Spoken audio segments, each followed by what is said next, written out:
That was weak. Not one of my better drum No, rolls. it was not. Welcome It was to the not. Midday Show. I am Jeff Everett. He is Mark Messina. Monday's news, football frenzy, little bit both ways of football. You know what I mean? Little football and then football. Ooh. Yes, going on. Ooh, I like it. Thank you. Trump and Twitter. There was a poll to decide all polls this past weekend on Twitter. We might talk about that as well. Mark, how are you feeling today? Feeling underwhelmed by the drum roll.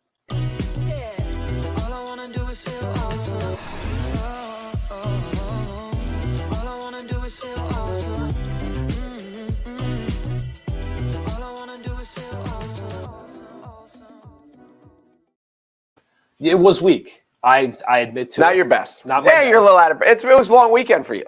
It actually was. This is, I wasn't prepared for this past weekend because the holidays really kind of started this weekend. Did it feel that way I for guess. you? I know your daughter's home. There's some stuff. The holidays for me really started this weekend. I was not prepared for the bountiful spirits and food and everything that comes along with the holiday season. So I'm hurting a little bit today. More from the spirits than the food. A little bit of both. It's great. It's an awesome problem to have. It's a really good problem to have, right? It is a have first world problem. Too much family and friends and food and alcohol. And it's not a bad problem to have, but I was very ill prepared for it to start. It just feels early. I don't know if it's because Thanksgiving's up a little bit and everything just or feels maybe earlier. because it was warm for so much longer that maybe because it went from warm to cold. And there was no gradual to that. Yeah.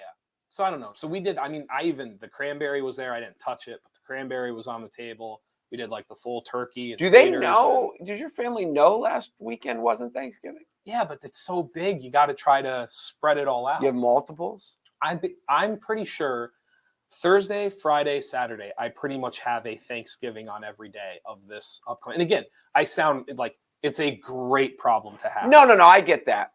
Literally by the end of next weekend, I will have done essentially 5 Thanksgivings. That's, I will say, one of the things that I was young when I figured this out, and I don't know why. Maybe just in my world, maybe old people are just dumb. Yeah. But you cram like 3 meals into one day, and they're like, well, they're eating, especially once you get marriages and you get more, and you're like, well, they're eating with his family at noon, and we'll eat here, and then I can remember times that we would wait all day for. Like my brother's family, they were eating earlier and then we were going to eat late. So we're waiting and waiting and waiting for them to show up. And then they show up and they don't eat anyway because they're stuffed. Right. And I'm like, what are we doing? Like, this is idiotic. And I said, why don't we pick and let like one family do it on Friday, or Thursday, and the other family can do it on Friday. Or if they don't want to go back to back, you can do one on Thursday and one on Saturday. Yeah. We don't have to cram it all into Thursday. But the people in my sphere always believed it had to be Thursday. Yeah. So we did one last weekend with one branch of the family. Really enjoyable, really, really nice. But I wasn't ready. No, and Christmas, you can do, like people do Christmases whenever. Oh, we're going to see them this weekend, so we do Christmas. Yeah. But Thanksgiving had to be on Thursday and mess everything up. I think people are going to feel rushed this Christmas. I think because of it falling on the weekend, and then because New Year's falls on the weekend, instead of having like the 4, where it's like Christmas, then the weekend, then you have New Year's on the weekend or the weekend before Christmas, this is going to be like boom, boom, done. It's going to feel different. See, I think because it's early. Okay. Because it's early. Christmas is not early. Christmas is always the same day because Thanksgiving is early.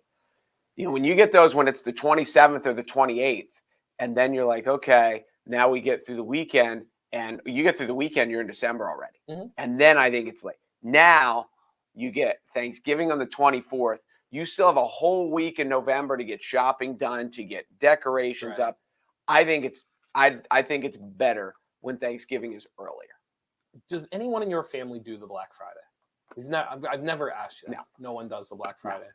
They don't go stand in the lines or go out and about. No. Have you ever done it? I used to when I was young. Okay. I didn't go Black Friday shopping. I was like, stay away from all public places on Black Friday because it is going to be a mob scene.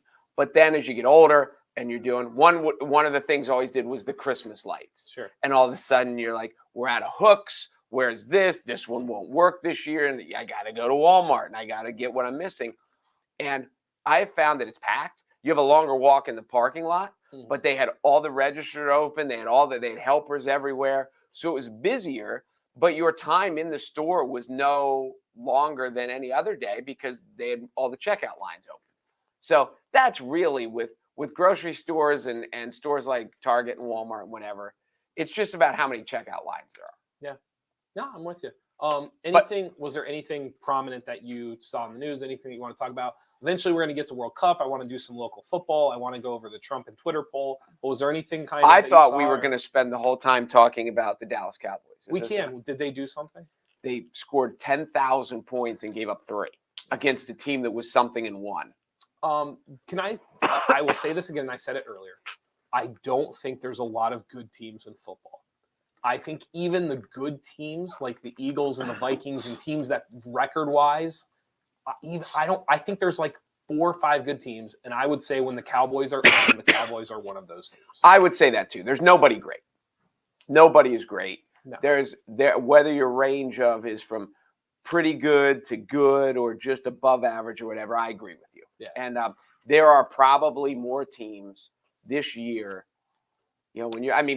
Kansas City was on prime time last night again. They still got Mahomes, but there are a lot of teams that. You're looking right now. The Bills are a wild card team. If it started tomorrow, Miami's ahead of them in the division by a tiebreaker. So, do I think it's going to last? No, but there are lots of teams that have a chance to win this year, so it's going to be fun.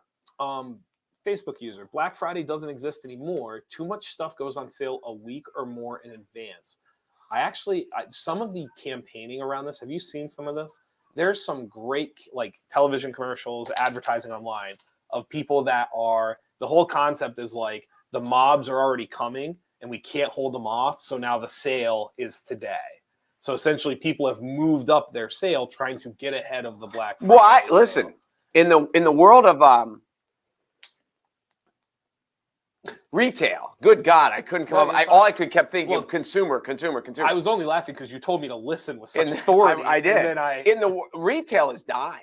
Yeah. And they need to do whatever they can. So I totally understand why. Well, and this year I will be fascinated to see if I think it's going to be really low. I don't think people have the cash to just go out and just like spend like they normally would. Maybe. I think a lot of companies are looking like at their Q4 and they're kind of like, if we just stay the status quo of what we typically do, we are not going to hit our numbers. We're not going to come anywhere close to hitting our numbers. So what do? You start the sale early. You start the sale early before people, you want to get them out. And I don't blame them. We'll see what happens. Obviously, we always talk about this, support local, and people say that. And sometimes you have to pay a little more, and sometimes you have to actually get out of the car. But it'll be a sadder reality. Sure. But I will tell you this, and I don't know if I don't say this proudly. For something about my generation, not saying it proudly, I finally bought shoes online. Okay. Which are things that, in my mind, you always have to try them on. Sure. Buying clothes online is just unless you have no problem with sending it back. Yeah, I was going to say the trick is, and I have some people in my life that have wrapped their head around this. The trick is your house now becomes the trying on. What's what I'm looking for? Like when you're at the store, the dressing room. Essentially, your house is now the dressing room. If you wrap your head around that, shopping for clothes online is great. Like you don't have to do anything. They come. If you don't like it, you send it back. But there's the hassle of sending it back. But I think for some people, it's not a hassle. I think if you just recognize it's part of the game, then I get it. Yeah. I haven't yet. Okay. And so when I open these shoes, if they don't fit right, I'm probably out. But they weren't that expensive. I like them. I got lucky, I think. But it was as stupid as this sounds, in my world, it was a watershed moment. No, but see, that's not stupid. I think a lot of people have a hard time getting past the idea. I think it's the idea of like it drops off at your door and it is now yours. I think that's how most people mechanically their brain works, and getting past that idea of like, no, I'm just trying it. Like I'm just going to try it, and if I don't like it, I'll just send it back. Once you get in that mindset, it changes the game. Completely changes. I guess. I don't know. But what's also stupid about it is we've ordered cleats and basketball shoes for my son because you go to Dick's. So you'll or do wherever. it for other people, but you won't do it for What yourself. we've done it for him, but I guess it's just kind of with sneakers because with dress shoes, is it wide? Is it not wide? They don't all fit. I've always felt like sneakers. Is that what kind different. of shoes they were? Someone asked. What? What kind of shoes? I just asked. Oh, you know what's funny? I can look because now I get coupons. So if you gave me a minute, I can kind of find them. David says that was definitely a senior moment. You're too young, LOL. Listen, I'm not as young as you think. My cousin actually just bought Hey Dudes, the one that's asking you. Have you heard of these Hey Dudes? I got Gatsby's. Oh, we were talking about that in the office the other day. Good for you. Yes, I got Gatsby's. Okay. My son has Hey Dudes, I think. Okay. He loves them. That's what, there he goes. Mark needs some Hey Dudes. You'd probably look younger with some Hey Dudes. There's lots of things that would make me look younger. I'd probably, freshen it up a little. Can I ask you this? What does Jimmy, obviously I don't want you to ruin anything, or you don't have to tell me what you would get Jimmy, but Jimmy's at that weird age now. What, he's 15, 16. He's 16. The world has shifted so much. What does Jimmy want on Black Friday? That's a good what is Jimmy coming up to you and being like, hey, Dad, Black Friday there, whatever. What? He wants me not to annoy him. Well, yes. Because you can't put a price tag on because he's 16, he knows everything. Oh, yeah. So my work here is done. Okay. That's a good question. I don't know. Okay. Might want to figure it out. He wanted to go see Black Panther last night, so him and his sister went to see that. What'd they say? I've heard good things. Did they enjoy it? She said it was good. Okay. She thought it was a half hour too long. They all are. I said that. Yes. For whatever reason, nowadays, that is the trend. Mm-hmm. The Marvel stuff's a little too long. That's what she said. But it is, I didn't ask him. It's more her wheelhouse than his wheelhouse. Okay. But yeah, that was her summation. Good, but too long. For anyone who watches the show consistently, Perfect Bid, we were talking about The Price is Right the other day. Perfect Bid is on Netflix, which is the documentary about the guy who broke The Price is Right, essentially. It's only an hour long. It's neat. It's not like my. I'll check it out. It's really, really cool. I will check it out. A lot of good stuff on right now. I've been trying to I'm having a hard time picking and choosing what I'm going to dive into and what I'm not. Have you done White Lotus? I love White Lotus. So we watched it. We watched the first season on the Sunday nights they were released. Fell in love with it. Really, really good. It's such a I'm trying not to be super corny right now. It's all the things about relationships and families and dynamics that happen in real life, but nobody will just say. And it's the way we hide those things from each other and how they can all culminate into this thing, this one moment at the end. It's really, really well done. It's raunchy comedy isn't the right word, but it's very on the nose comedy where as you're watching it, it's almost too close to home. It's almost not funny because it's so close to home. You see what I'm saying? Your explanation was almost intellectual and eloquent, and my summation. I haven't seen an episode. All I've heard is rich people and sex. A little bit, yes. The first season, yours was way more well spoken than mine. The first season wasn't as much that, but you're at a beach resort. There's good-looking people. I mean, but the people that are at the resort, just to be clear, there's not always good-looking people at the beach resorts. But continue. No, but the people on this show are good. I love Alexandra Daddario, and I just adore her. Is she? So isn't Stifler's mother one of them? Yes. That's the only one I recognize from the preview. So in season 1, just to give you a taste, there's a newlywed couple. There's a family with 2 kids that bring a friend with them. You just have all these real life things where when you're at a resort, you kind of see it, but you only get the crystal of newlyweds, there they are kissing. And it's White Lotus, you get to dive in and you get to see the fights, the dynamics, everything that's wrong. Wait. People fight? What do you mean? Couples fight? All the time. They do? All the time. I did not. One of the previews. Some even survive. One of the previews. Some don't. One of the previews I saw. I think it's with Stifler's mother talking to some guy, and she's like, Yes. "How many times you been married?" He said 4. And she's like, "I thought it was only 3." Yeah. Yeah. And No, I was like, it's really good. But again, like that can hit someone too close. You know what I like? No, I get it. It can be a little too on I the nose get for it. something. All right. Anyway, really, really well. back to football. Cowboys are the greatest team in the world. Yay. Let's do local real quick. Southern Columbia came back. Yeah. To me, that is I know there are lots of people that will not be happy Southern Columbia won the district title. I know that. However, if any other, they had injuries, they had losses. There are a lot of teams that would have folded. And I think there's a story there that a lot of people won't appreciate because it's like, oh my God, they won again. I'm sure that there are people who still hate Southern Columbia and, always will, and because they're so good and blah, blah, blah. Right. I have a different feeling about this year's win than all the other wins. And, when they're showing up and beating people 50, it's just like this year they had some real competition.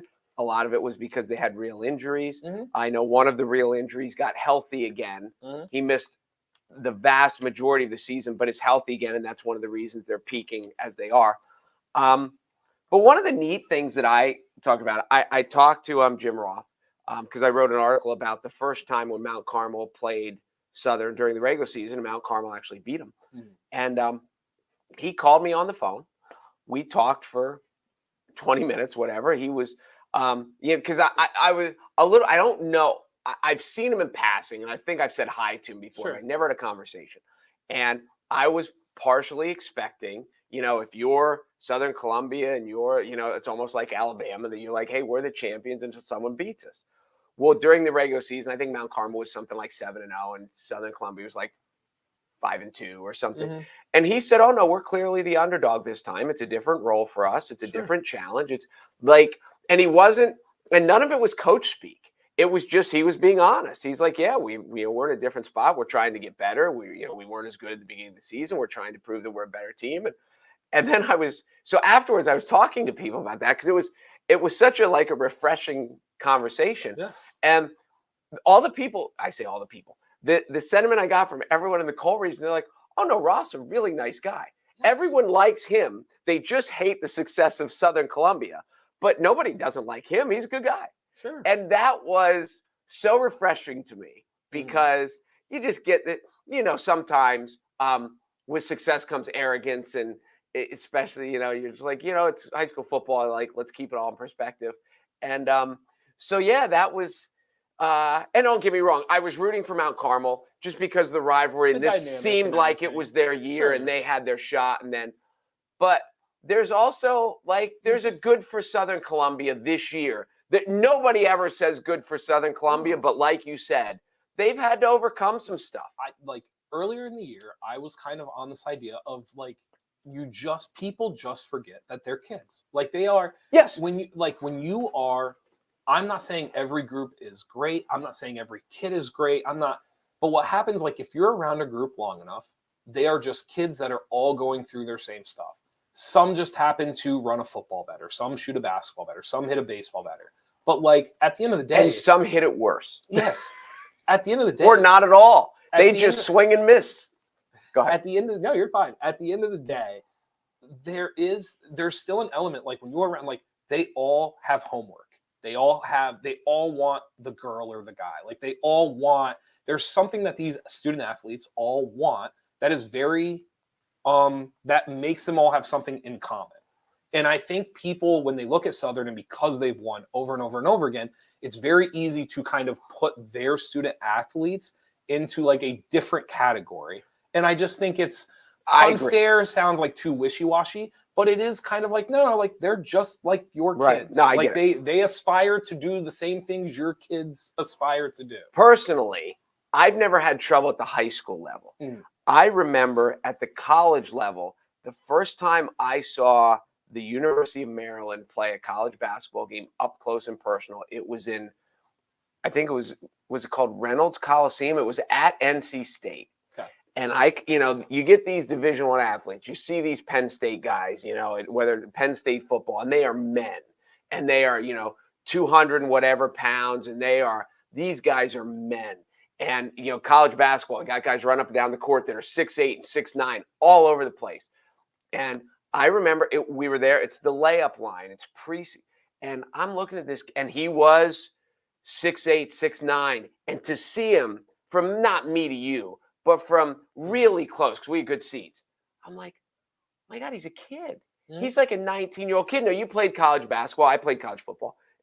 So like, even then relating to it, but you see these, well, yours was a little different than mine because yours was better than mine, but my college football was just like a really, really good high school game. We were Division III. It was like a high school all-star game. Uh-huh. But these guys on TV are they could be professionals, and they're bigger and stronger and all this, but they're still 19 and 20 and 21 years old, right. And they've got pimples, and they've got, they're homesick. They're doing they don't know how to do, they're calling their mom asking how do I do laundry? Sure. And it's, unless they have a girl doing laundry for them, which every Division I athlete should have that. But sure. It is, yes, we forget with the greater success, just because they're more talented doesn't mean they're still not a kid emotionally and mentally and all these other things. Sure. Great season for Jersey Shore. Unfortunately, it came to an end. By a yard. It just goes to show how, like, I remember a couple of people being like, you were on this, but not really. But there's just some people that are like, why do you leave your starters in? Why do you do this? Why do you do all that? Da-da-da. There's so many decisions through a season.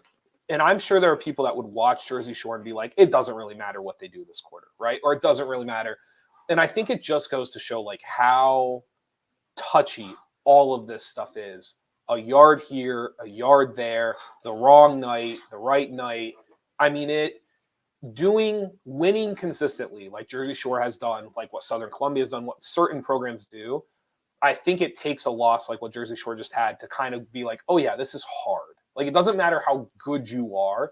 It's really hard to just keep turning and churning and find the ball eventually is not going to bounce the way you need it to bounce. And it doesn't mean your football team was any less. It's just finally it caught up with you. And I think that's what happened to Jersey Shore. The part that I feel bad for Jersey Shore, because as you said, as a coaching staff, when you're in these blowouts and there's so many stupid decisions that coaches have to make about when do I sub, how hard do we go at practice, do we need to, and one of the things and we've discussed this here, is scheduling.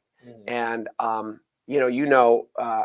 Loyal Stock, when you knew you were special, not just a district, but had a real chance, that you're trying to make a schedule that prepares you for that. And I've seen on the football side where I know some coaches really want to be battle tested, so we're ready. And some coaches are like, I don't want to be beat up during the regular season because I want to be healthy. So I got my horses going when it matters. Sure. So we'll play a little softer regular season. And I know that one of the epic matchup that did not happen locally this year was Jersey Shore and Danville. And they played the year before. And now you're wanting, for whatever reason, that game didn't happen. I don't know which side it was. I don't know which. And who knows why. But I feel by a yard, because I think in overtime the guy got tackled at the 1, didn't he? That's what I read. That I just feel bad for the coaches, and I hope they're not drowning in this world of second guessing of, during this game we should have played these starters more, during this, or we should have scheduled Danville and we shouldn't have scheduled this team and all this stuff, because when you lose, you can drive yourself insane with that stuff. And they played a damn good team, and they're a damn good team, and somebody lost by a yard in overtime. And it's just, I hope the Jersey Shore coaching staff and everyone involved can appreciate the success and not spend the next 3 months saying what if. I think one of the hardest things for fans or parents, people who are like involved but are on the outside. Yes. I think the hardest thing sometimes for them to understand is sometimes there are numerous things as a coach that are beyond your control. And one of the hardest things in central Pennsylvania is you are kind of at the whim of how competitive other teams are if you have a special group. So regardless of what sport it is, regardless of the program, every school at some point has a special group, right? Your strength of schedule is so far more beyond your control than people realize. If you're Jersey Shore, and I'm not calling out these schools because it all ebbs and flows. Correct. If you're Jersey Shore, there are a lot of years where having to play the Schickalimings and the Sealings Groves and the Central Mountains and all would be a good schedule. Like it would, Right. it would prepare you, and it would, and it just happens that right now, Jersey Shore is so high, and some of the other programs aren't quite there, and so it does give you a lapse of a schedule throughout your regular season. Now, some coaches would love that because maybe you stay healthier, right? Right. Like maybe you get to develop the young guys in the second half. There's a lot of benefits to it. But I think one of the things that, like, people, well, why don't they schedule this team? Or why didn't they play this team? Or why? And it's like, sometimes it's, listen, if the other teams in your conference are doing their job, then that really isn't your problem. Unfortunately, every program ebbs and flows. Sometimes your conference is strong. Sometimes your conference is weak. And it kind of is what it is. So I don't. Well, and I think, too, one of the unfair things is when you lose, people immediately look and like there's a formula for winning. And that they're like, we lost, so these are the things we did. If we would have done these things differently, then we would have won. No, maybe what they did was perfect. And if they would have done these things differently, they would have lost by 3 touchdowns. Like maybe just because what they did didn't work doesn't mean it wasn't the right way to do it. It goes back to you, and maybe our favorite line is like, the other team's trying to. They are trying Like, to. the And other you know team's what? trying to Sometimes really, they even really have hard. good players, Yes, too. yes. And sometimes the ball bounced their way that night instead of. So, yeah, I think if you're a Mount Carmel or a Jersey Shore or some of these, a Muncie, like if you're some of these other Right. programs and it feels like you came up short and you're like seeking the answers, sometimes it's not going to be there. Like there is no answer every time. I mean, sometimes it just happens. Well, and sometimes being second place in your conference or in your district or whatever is damn good. It's like I was in a discussion again with Penn State because the Penn State fans, like, they played really well at Rutgers, and they did play really well. And then other people are like, Rutgers sucks. Well, you know, Ohio State squeaked by Illinois and all, you know, Penn State is clearly the 3rd best team in the Big Ten. And when you look at you know, where Wisconsin wishes they were there, and Iowa and Michigan State and all these other teams that are usually pretty good that have let them down. And, you know, it's Penn State, obviously they want to beat Ohio State and they want to beat Michigan and all this stuff.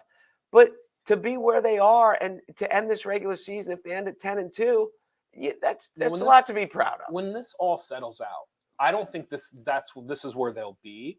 But when you start to see it and how it's going to look in 2 weeks, you could make the argument Penn State's the 6th best team in the country. Now, I don't think that's where they'll be, but you could make the argument, and I would be like, yeah, I get it. They're like in the argument. If you believe they're the 6th best team in the country, now this is assuming they'll close Correct. out the season Correct. on a high.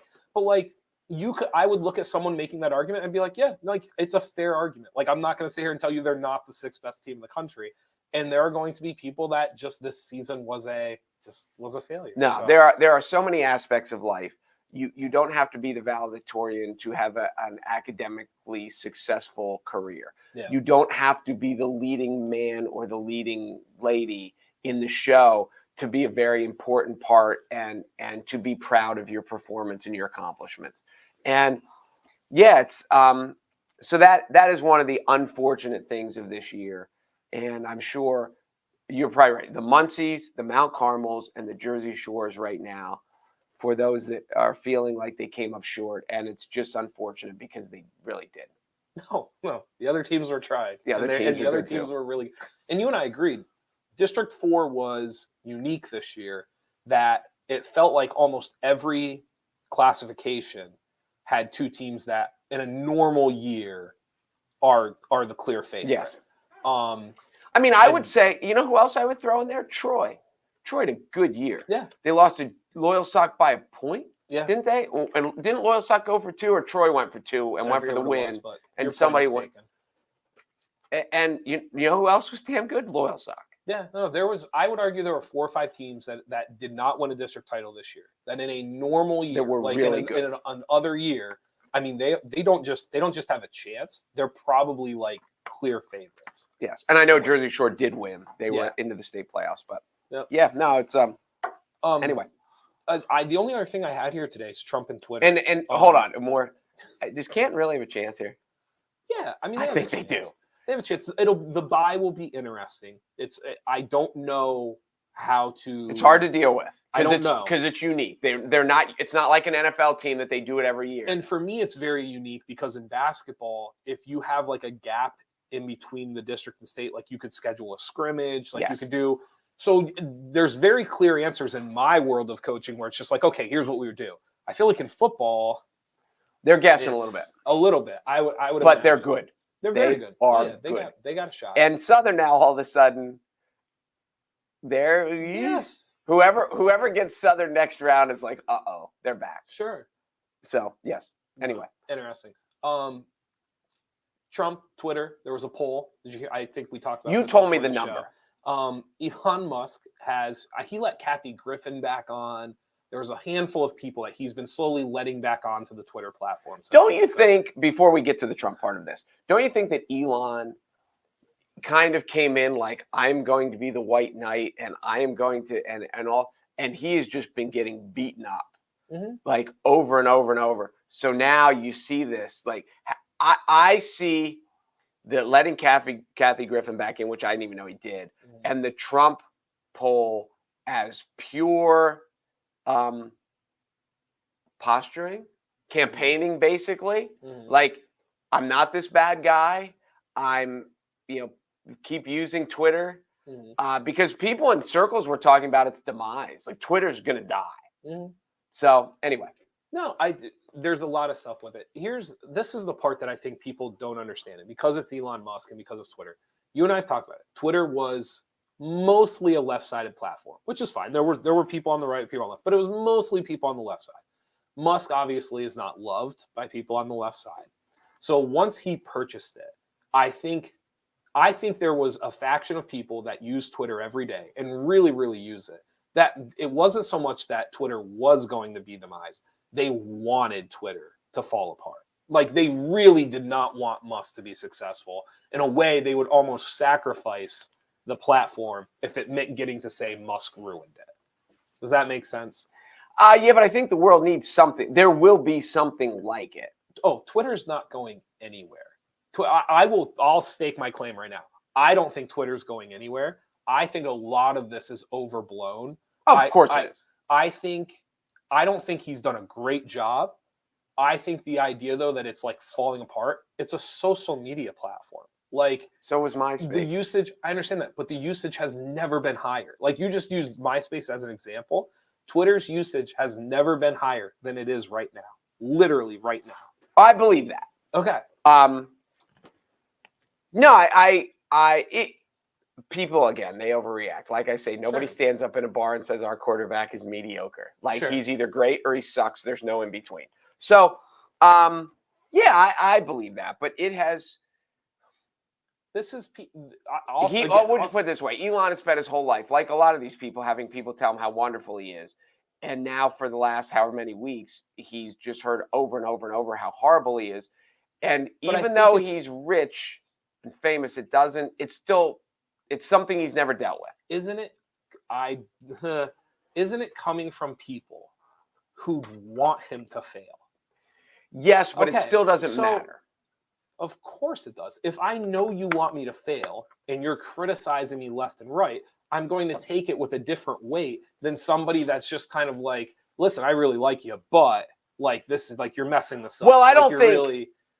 I get what you're saying. The noise is coming from the people that do not want someone like Musk running the platform, because essentially at some point Twitter became this wonky where it's like very informational, but the majority of what it's coming from is the extremes on both sides. Like, it's the 7 or 8% on the right, the 7 or 8% on the left are making up 90% of the content on Twitter. And so what happened was it became a place where you could voice your displeasure about something like the woke culture, the cancel culture. It became a place where you could come and complain about it. And it's such a powerful platform that things would actually happen. Like all of a sudden, Kevin Hart can't host award shows. Like all of a sudden, like politicians are being like indicted because of things like it became a place for people to go and complain. And if enough people actually complained, something may actually come of it.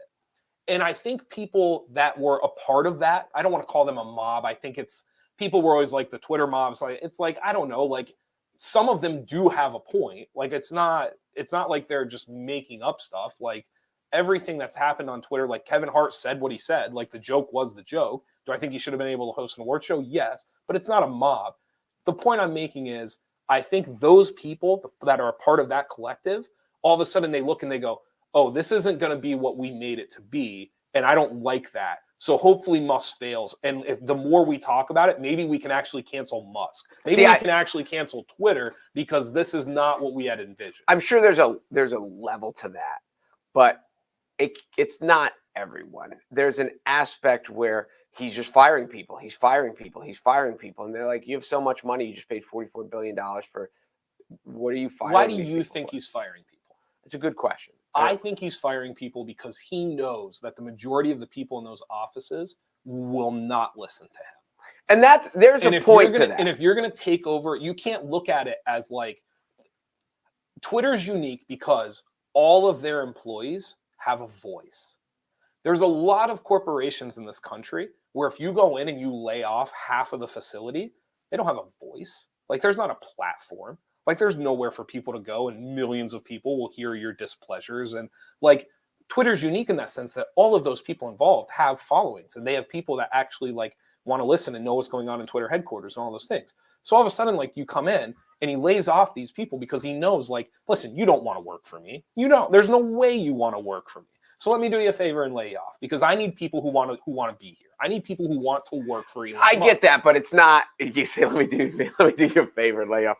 But I don't think they're not gonna quit. You know why? Because they're not gonna find a better job. There's correct. No way. Okay, so let me do you the favor and lay off. It still seems heartless to just walk in and just across the board be like, well, you're not going to listen to me, so go. Is he supposed to wait and then when they don't listen to him, let him go? It's hard to fire someone for insubordination because you assume they're going to be insubordinate. But here's what's funny. Twitter's unique because the insubordination is right there in 140 characters. If they do it, then yes. So I'm just saying, like, but every Twitter, of the thousands and thousands of people, there had to be some people who were like, why did he fire me? I didn't do anything. Probably because it was dead weight. Would you agree that Twitter headquarters had dead weight? Well, it appears that they did. Yes. I don't know the intricacies of it, but you can't cut that many people and keep rolling smoothly along. It would appear. Yes. So I find it hard to believe that this was not proposed because people are upset, not because he's necessarily doing anything wrong. He had a poll, Trump, should he be allowed on the platform? Over 15 million people voted in the poll. Reinstate former President Trump, yes, 51.8%, no, 48.2%. He posted that on November 18th at 7:47. So in essentially less than 72 hours, 15 million. He then tweeted underneath in the thread, he said that 134 million people saw the poll. So 134 million saw it, 15 million voted. To me, I don't think this is, I would not have done it this way. Like, I don't think I would have had the kahunas that like to say, this is how we're going to decide. Right. However, I also don't think it's an awful idea. No, but those numbers are fascinating. So this is 134 million people saw it. Mm-hmm. 15 million voted. That's 11%. But here's 1 out of 9. But here's what's funny is that makes sense. The more you learn about Twitter, it makes sense because, again, less than 15% of Twitter makes over 90% of the content.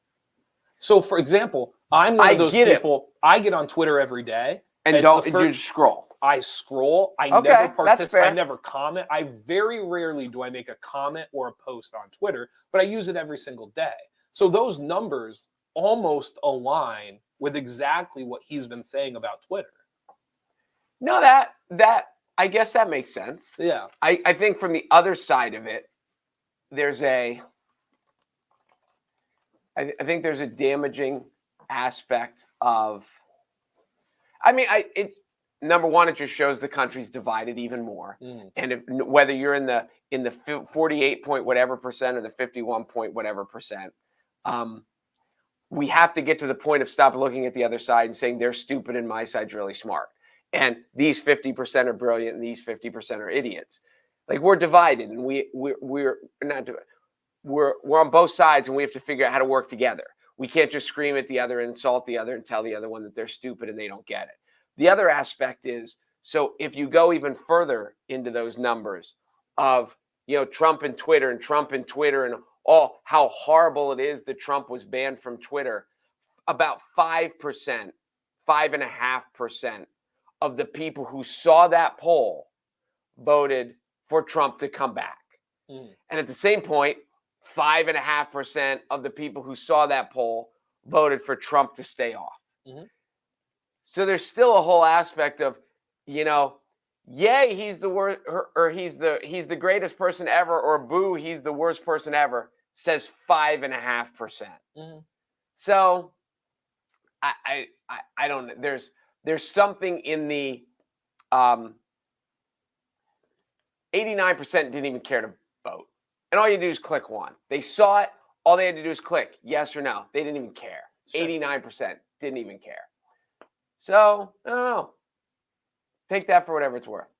Do you think Trump should be on the platform? I think,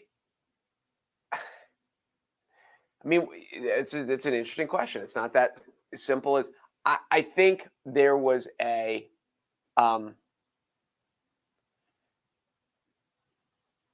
I think he should be on the platform. There in American right, in the freedom of speech, if you just say freedom of speech, like, yes. Right. But there are limitations to freedom of speech. You can't yell fire in a crowded theater. You can't insider trade. Like, you just can't say whatever you want and not have repercussions. And people think that that's what the First Amendment's about, and it's not what the First Amendment's about. But there was an angry rhetoric that I think the country was angrier while Trump was president than we've been at essentially any other time of my adult life. So do you think he should be on the platform?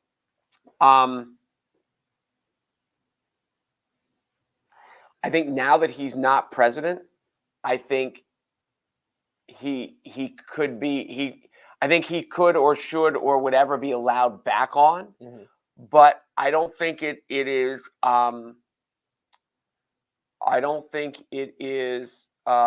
irresponsible of any social media platform to take anyone off if they think that it is inciting anger and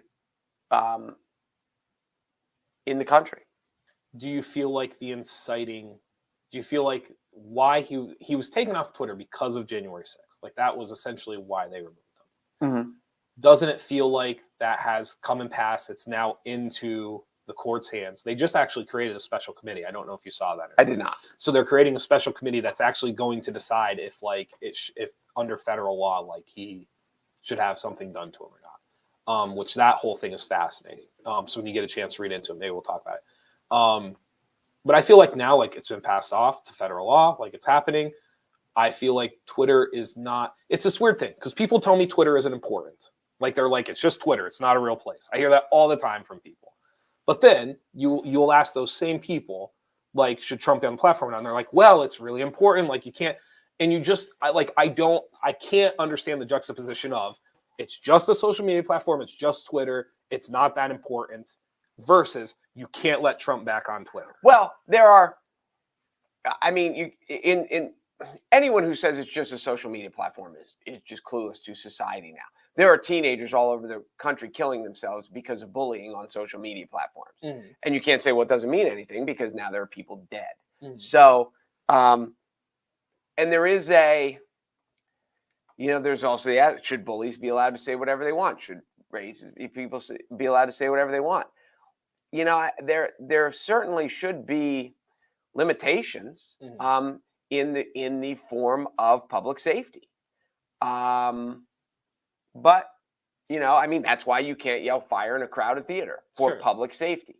And nobody disagreed with that. So, like this isn't a perfect example. Unless there actually is a fire. Correct. I'm curious. So the whole FTX thing, you and I talked about it, and Sam Bankman-Fried. Mhm. So we'll call him SBF. To me, if you're going to keep Trump off the platform, which again, I don't think he should be off the platform. If you're going to keep Trump off of it, I mean, are you getting a group together or a poll together for every single person that incites or commits a crime? Like, what is the line then? It's a good question. Like, who for every single president? Probably. Like, are you okay? But then, like, are you doing it for every single senator? Are you doing it for every single governor? Are you doing it for people who break the law financially? Are you doing it like what dictates? What is inciting people?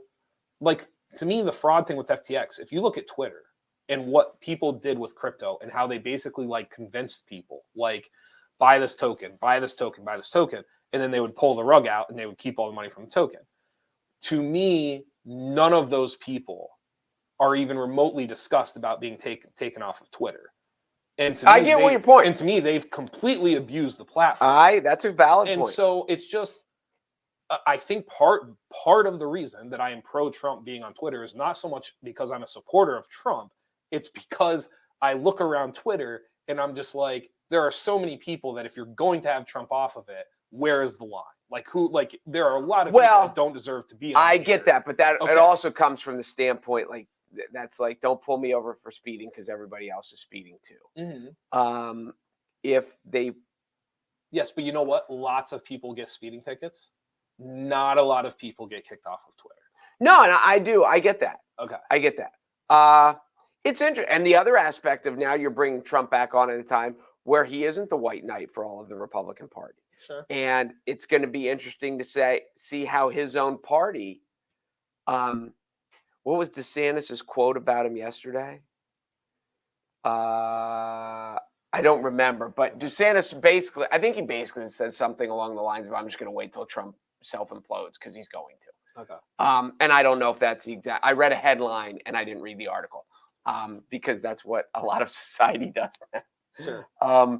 So yeah, it is a fascinating time. And I'll be interesting to see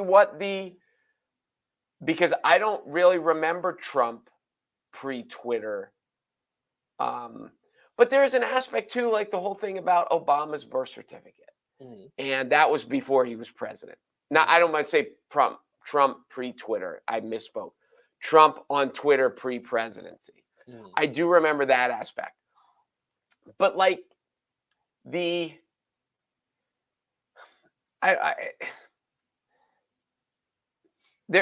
have to be limits of things. Again, we don't want to lose free speech because we need these things, because that's how we find out Watergate, and that's how we find out the Me Too movement. And there are very positive things to free speech, but there's also very negative things to free speech, as we find out from the Alex Jones, that guy who,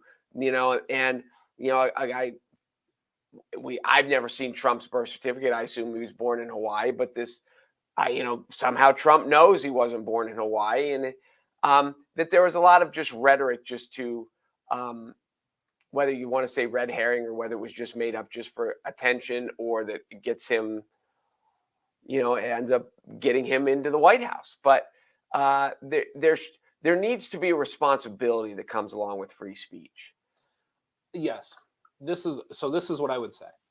I would say that with that responsibility, if we as a society, or if it's a company or an organization or Elon Musk, whoever it is that's deciding that line or upholding that responsibility, there's a biases of like, I don't like Donald Trump personally, but I would never let that influence whether or not I think he should be on a platform.